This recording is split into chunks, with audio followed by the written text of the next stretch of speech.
आज की कहानी है कैसे कहती कि जो हर बार जेल से भाग निकलता है, फिर चाहे कितनी भी सिक्योरिटी क्यों ना हो। यह कहानी है जापान के सबसे खूंखार कैदी सुजुकी की, जो इस समय जापान की सबसे हाई सिक्योरिटी जेल में अपनी सजा काट रहा है। चेकिंग ड्यूटी पर घूम रहे गार्ड के जाने के बाद सुजुकी अचानक मुस्कुराया और अपना एक दांत बाहर निकाल लिया। कुछ देर बाद गार्ड्स फिर से चेकिंग करने आए, लेकिन इस बार सुजुकी फरार हो चुका था। उन्हें वहां किसी के मौजूद होने का शक हुआ, लेकिन शुरू की भी कोई कच्चा खिलाड़ी नहीं था। वह बिना आवाज किए रोशनी से बचता हुआ इधर से उधर छुप तारा। जब गार्ड ने आइसोलेशन सेल की दोबारा चेकिंग की तो वह समझ गए कि सुजुकी भाग चुका है। उन्होंने तुरंत बाकी के गार्ड को बुलाया और देखते ही देखते वहां भीड़ इकट्ठा हो गई। जब शुरू की छत से भाग रहा था तो जोर जोर से जेल के सायरन बजने लगे। अचानक जोरदार बारिश शुरू हो गई और हमें पीछे की कहानी दिखाई जाती है। 12 साल पहले कुछ कैदियों को एक जेल में लाया गया था। उनमें से एक सुजुकी भी था, जो वहां 10 अपनी सजा काटने आया था। क्योंकि वह कभी कुछ बोलता नहीं था तो सबने मान लिया कि वह शायद गूंगा है। उसकी छाती पर माउंट फूजी का उल्टा टैटू भी था। सूजी उस समय भी जेल से भागने के लिए मशहूर था और अब तक 3 बार ऐसा कर चुका था। इसके बाद सूकी को एक छोटे से कमरे में लाया गया जहां सिर्फ एक रोशनदान था। उसने रोशनदान को ध्यान से देखा। उसके दिमाग में जरूर को चल रहा था। बाहर गार्ड ने जेल के वार्डन मिस्टर कहानी मुरासी कहा कि सुजुकी इस बार तो हरगिज नहीं पाएगा, लेकिन जैसे ही उसने शीशे से देखा सुजुकी तो पहले ही गायब हो चुका था। वार्डन ने पूरे शहर को घेरने के ऑर्डर दिए ताकि सुजुकी किसी भी हालत में बच ना पाए, लेकिन गार्ड्स ने तो उसे 20 मिनट में पकड़ लिया। पता नहीं क्यों ऊपर सुजुकी ट्रेन की पटरी पर सीधा भागता जा रहा था।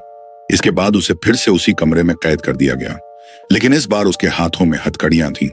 जब एक डार्ट अपने अंदर झांक कर देखा तो सुजुकी मुंह पर चादर ओढ़े सो रहा था।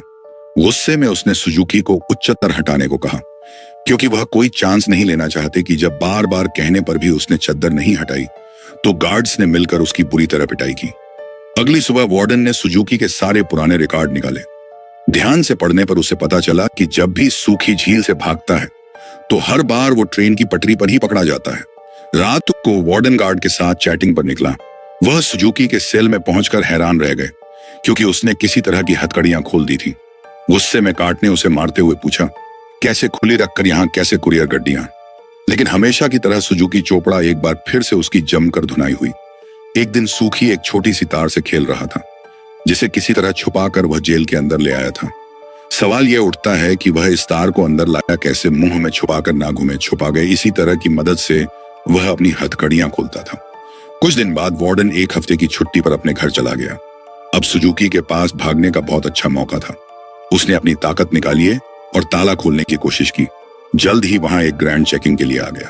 अंधा कर देखा कि सुजुकी फिर से अपना मुंह ढककर सो रहा था, लेकिन इन पालगण बिना कुछ कहे चला गया। लेकिन असलियत यह थी कि सुजुकी अंदर था ही नहीं। वह तो छिपकली बनकर छत से चिपका बैठा था। वह जेल से भागने के लिए सही मौके के इंतजार में था। घाट के जाने के बाद वह धीरे धीरे ऊपर तक पहुंच गए। उसने छत की आखिरी जगह पर मुक्का मारा और वहां से भाग निकला। जब कार्य को पता चला तो उन्होंने तुरंत सायरन बजा दिया। वार्डन को भी खबर पहुंचा दी गई और वह तुरंत चैनल के लिए निकल गया। अगली सुबह पुलिस वाले सुजुकी को पकड़ने का प्लान बना रहे थे। तभी वार्डन भी वहां पहुंच गया। उसने कहा कि सारे प्लांट्स छोड़कर सिर्फ एक टीम पास की ट्रेन की पटरियों पर भेज दो। ऑफिसर्स को भी लगा, अरे बुढ़ा हो गया वार्डन, दिमाग सठिया गया, इसका हर वह पागल थोड़ी है, हर बार सेम जगह जाएगा।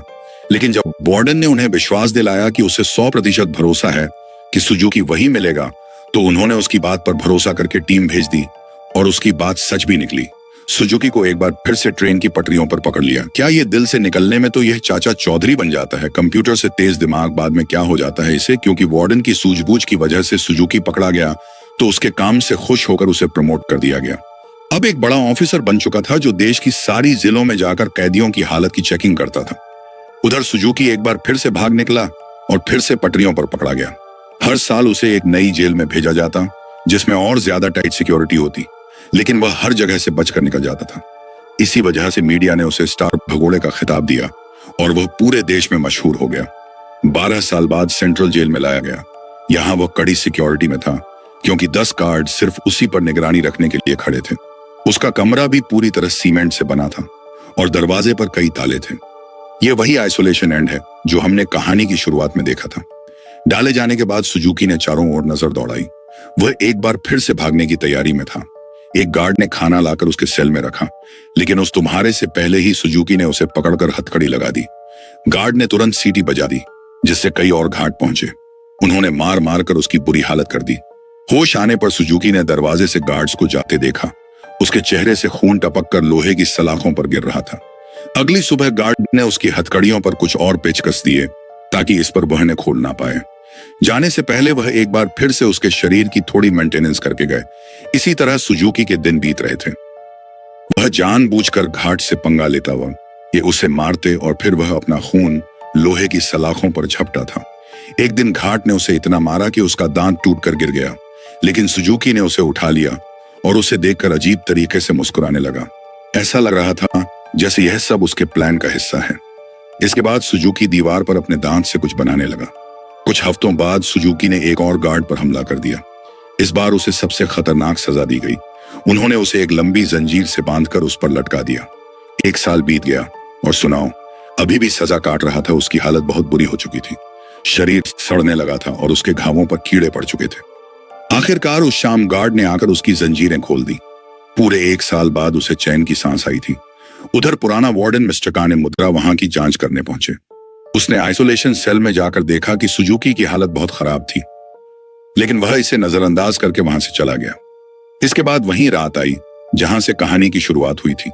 जब बाहर बिजली कड़कने लगी तो सुजुकी ने अपने प्लान को अंजाम दिया। उसने अपना दांत निकाला और हथकड़ियों के पेच खोलने लगा। असल में सुजुकी दीवार पर दांत से कुछ बनाता नहीं था, बल्कि वह तो उसे घिसकर तीखा कर रहा था कि उसके इस्तेमाल से पेंट हो सके। अधिकारियों से आजाद होकर उसने दरवाजे पर जाकर लोहे की सलाखों को धक्का देना शुरू किया। लगातार खून टपकने की वजह से सलाख पर संग लग चुका था। कुछ ही पलों में सलाखें टूट गईं और सुजुकी जेल से फरार हो गया।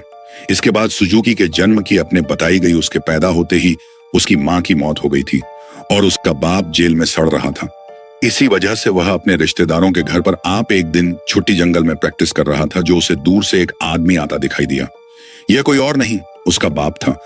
उन्होंने कुछ समय बातें की और तभी उसने अपने पिता की छाती पर माउंट फूजी का एक टैटू देखा। बदकिस्मती से जल्द ही वहां कुछ पुलिस वाले आ गए जो सुजुकी के पिता को पकड़ना चाहते थे। वह देखकर रेल की पटरी पर सीधा सीधा भागने लगा। इस भैंस सुजुकी ने कसम खाई, एक ना एक दिन अपने पिता से जरूर मिलेगा। वर्तमान समय में सुजुकी फरार होकर एक बार फिर से पटरियों पर दौड़ रहा था।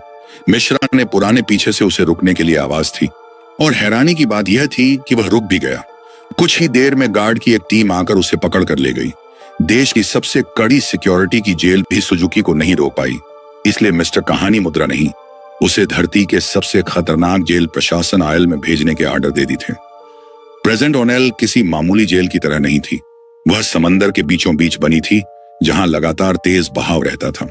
और सबसे जरूरी बात, वहां ट्रेन की पटरी तो बिल्कुल नहीं थी और तो और समंदर शाख से भरा हुआ था, इसलिए वहां से भागकर बच निकलना एकदम नामुमकिन था। जेल के अंदर के हालात भी इतने ही खतरनाक थे। पूरी जेल में चारों ओर हजारों घाट से, और अगर कोई कैदी भागने की कोशिश करता तो उसे देखते ही गोली मार देने के वोटर्स थे।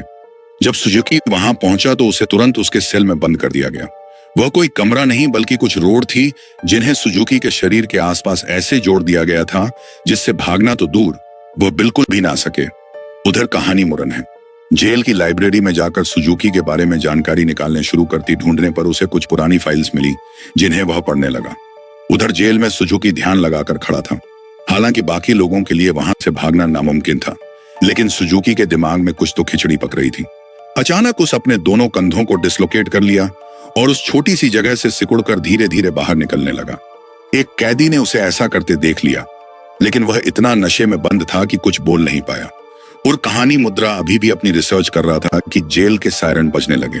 हालांकि परेशान होने की बजाय जेल वार्डन खुश हो गया, क्योंकि वहां से बचकर निकलने का कोई रास्ता ही नहीं। ऊपर से आज सारे गार्ड्स को एक कैदी को गोली मारने का मौका मिलेगा। मिनट तक पानी पूरा ने उसे समझाने की कोशिश की कि सुजुकी कोई आम कैदी नहीं है, लेकिन वार्डन ने उसकी बात को नजरअंदाज कर दिया। अगली सुबह कई घाट को बंदूक के देखकर पूरे आइलैंड में फैला दिया गया। वार्डन अपने आदमियों को कुछ समझा रहा था कि वह मिश्रा ने मुद्रा गया। उसने वार्डन को बताया कि सुजुकी असल में अपने बाप को ढूंढ आया है, तो इसे साइलेंट पर कैद है। यह सुनकर सब हक्के बक्के रह गए और तभी सुजुकी की असलियत का खुलासा हुआ। असल में अब तक जो भी हुआ वह सब सुजुकी के प्लान का एक हिस्सा था। वह बार बार जेल से भागकर जानबूझकर पकड़ा जाता था कि आखिरकार प्रेजेंट आप तक पहुंच सके। उसका असली मकसद था अपने पिता को आजाद करवाने। आखिरकार सुजुकी अपने पिता से मिला और एक दूसरे को इतने साल बाद देखकर दोनों खूब रोए। बदकिस्मती से मिस्टर कहानी मुद्रा वार्डन और बाकी के गार्ड के साथ वहीं आ रहा था, लेकिन उनके पहुंचने से पहले ही सुजुकी उस बूढ़े आदमी के साथ गायब हो गया। सुजुकी अपने पिता को आयरलैंड के छोर तक ले आया। उसने पहले से ही वहां एक पैराग्लाइडर तैयार कर रखा था। दोनों पैराग्लाइडर पर चढ़े और दूर उड़ गए। दूसरी ओर मिस्टर कहानी उठाने एक बूढ़े आदमी से बात करने की कोशिश की तो सुजुकी के पिता के साथ ही कैद था। तभी उसने माफी जी का एक टैटू उस आदमी की छाती पर देखा, जिसका सीधा मतलब यह था कि इतने सालों की कड़ी मेहनत के बाद भी सुजुकी गलत आदमी को लेकर भाग गया। अब इससे बुरी किस्मत तो किसी की नहीं हो सकती। क्या आप अपने पिता के लिए इतनी परेशानियां सह सकते हैं? कमेंट में जरूर बता।